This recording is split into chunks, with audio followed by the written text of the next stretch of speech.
الآن في منطقة البجراوية، وهي من أقدم المناطق التاريخية. بدأت هذه الحضارة من هذه المنطقة، وأهل هؤلاء النوبة هم أهل هذه المنطقة وأهل هذه الحضارة.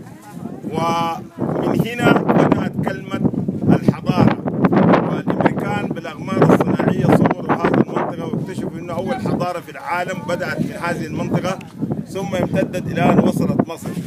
والآن أخواننا النوبة جايين زيارة لهذه المنطقة، ويمكن الكلمات الموجودة الآن كلها كلمات نوبية. كلمة كبوشية باللغة النوبية، كوبيد معناها الباب، وإتشي معناها الملتقى، يعني بوابة الملتقى، يعني زي محل جمع الناس. وكلمة شندي بالرطانة النوبية هي عاملة زي الشفة، حتى الحلفايين يقول لك شندو معناها الشفة. أما كلمة كلي فهي الحتة العالية. ومن هنا بدأت الأسامي النوبية، والأسامي النوبية بدأت من وين؟ من سنار. سنار بالرطانة اسمها اس نار، وفي مصر في اس 1 اللي احنا بنقول لها أسوان، ودي بنقول لها سنار. سنار بالرطانة يعني موية الجرف، وهناك اس 1 هي الموية الضحلة. ومن أسوان من سنار إلى أن تصل الإسكندرية، كل هذه الأسماء هي أسماء نوبية، لا يوجد أي اسم باللغة العربية إطلاقا. حتى توتي بالرطانة يعني بقول لك كرش البقرة، والأسكلة معناها الساقية. ولما تشي يقول لك هناك مرنجان بالرطانة يعني محل بيع الذرة. ولما يقول لك سوبة بالرطانة معناها الحيطة، السويبة اسمها. وكرري معناها الحصى، والكدر المفترق.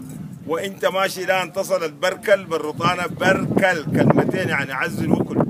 كل بلاد الشايقية كلها بالأسامي النوبية.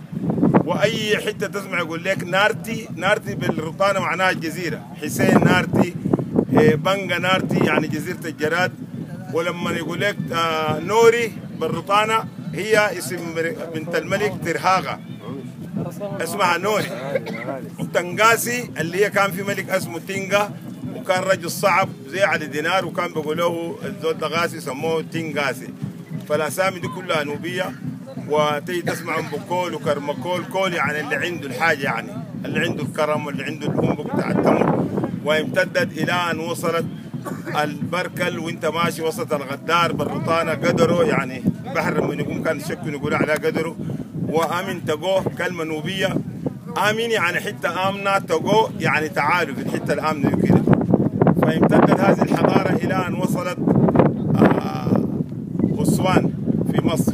ولو مشيتوا أسوان أي واحد يكون مركب القطر بيشوف بإيده الشمال المدن والزراعة، وبإيده اليمين اللي هو كل الآثار المصرية اللي تسمعوا بها، اللي هي من ناحية اليمين. ما في مدينة غير مدينة صغيرة اسمها إدفو إلى أن تصل الإسكندرية. كل هذه الأسماء أسماء نوبية. كان زمان قدماء الفراعنة كان بيفتكروا إنه يعني شروق الشمس هو بداية الحياة، لذلك كان بيسكنوا من ناحية الشرق. وغروب الشمس اللي هو محل الموت والمدافن، لذلك تلقى كل الآثار في مصر بالغرب. ومن هنا تجد المدن من تبتدي من أسوان ودراوة وبني سويف والمنيا واللاذقية إلى أن تصل القاهرة. حتى لما تصل القاهرة بتشوف الأهرامات بتاعت القاهرة من ناحية اليمين، ما بالشمال، الجيزة باليمين. وكلها إلى أن تصل إسكندرية. هذه حضارة النوبة القديمة اللي هم الآن جزء منهم. ديل الوحيدين يا اخواننا اللي ما اختلطوا بالعرب. ما في واحد في السودان ده والا امه من حبوبات النوبه، لانه العرب لما جه ما جابوا معاهم نسوان، جه ساقين حمير وبهايم دي، لكن مره ما جات معاهم. فجا زوجوا من النوبه، اختلطوا معاهم وطلعوا الخلطه بتاعتنا كلها احنا نشوفها دي.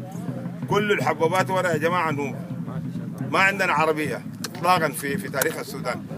ده جزء، هذا الجزء الموجود ديلا اللي هم رحلوا في جبال النوبة وسكنوا بنفس الطاقم بتاعهم ما تغيروا.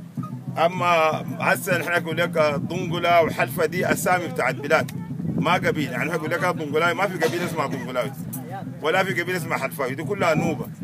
المحلات المحس